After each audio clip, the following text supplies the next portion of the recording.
নদী সমষ্টিৰ 25,000 গৰাকী হিতাধিকাৰীৰ মাজত আমি মুখ্যমন্ত্ৰীৰ মহিলা উদ্যমিতা অভিযানৰ পুঁজি বিতৰণ কৰিলোঁ।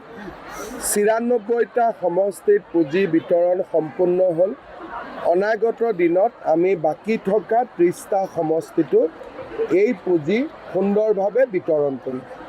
হয়, এবাৰ দেখা গ'ল যে বিশেষকৈ গৌৰৱটো এটা জ্ঞানে সকলোকে আচৰিত কৰিছে। তেওঁ কৈছে যে উজনি অসমত ধুমুহা আহিব কংগ্ৰেছৰ। তেওঁ কৈছে 50খন আসন দখল কৰিব। উজনি অসমত উত্তৰ অসম মিলাই আছে 42খন আসন।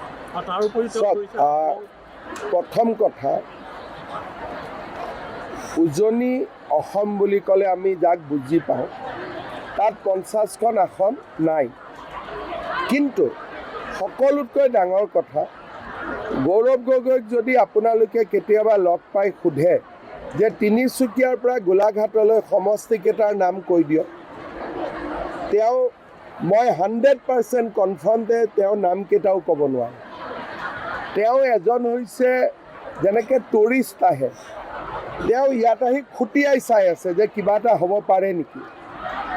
তেওঁৰ অসমৰ প্ৰতি কোনো দায়বদ্ধতাই নাই।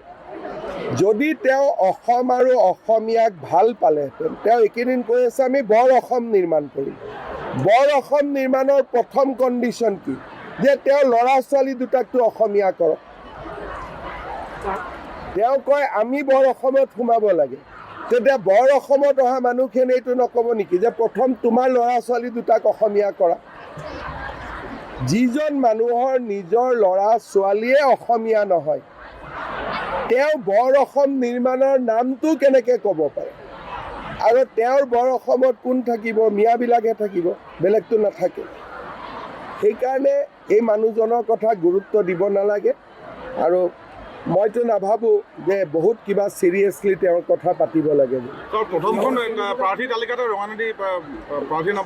ৰঙা নদীত প্ৰথমটোতো প্ৰকাশ পাব নোৱাৰে। ৰঙা নদীত কেণ্ডিডেট বহুত আছে, গতিকে বিচাৰ বিবেচনা কৰি দিব লাগিব। 30 তাৰিখে গৃহমন্ত্ৰী ডাঙৰীয়া 29 তাৰিখে আহিব, অহাকালি আহিব। তেওঁ ৰাতি ডিব্ৰুগড়ত থাকিব। ডিব্ৰুগড়ত আমাৰ 30 তাৰিখে তেওঁ অসম বিধানসভাৰ দ্বিতীয়টো চৌহদৰ আধাৰশিলা স্থাপন কৰিব। আৰু কেইবাটাও অনুষ্ঠান আছে। তাৰপিছত তেওঁ ধেমাজিত আহিব, মিচিং কালচাৰেল ফেষ্টিভেলত যোগদান কৰিব। গধূলি তেওঁ গুৱাহাটীৰ অসম ৰাজ্যিক বিজেপিৰ মুখ্য কাৰ্যালয়ত যাব, ৰাজনৈতিক কথা বতৰা আলাপ আলোচনা কৰিব। আৰু নিশা 7 বজাত তেওঁ পশ্চিমবংগলৈ উভতি যাব।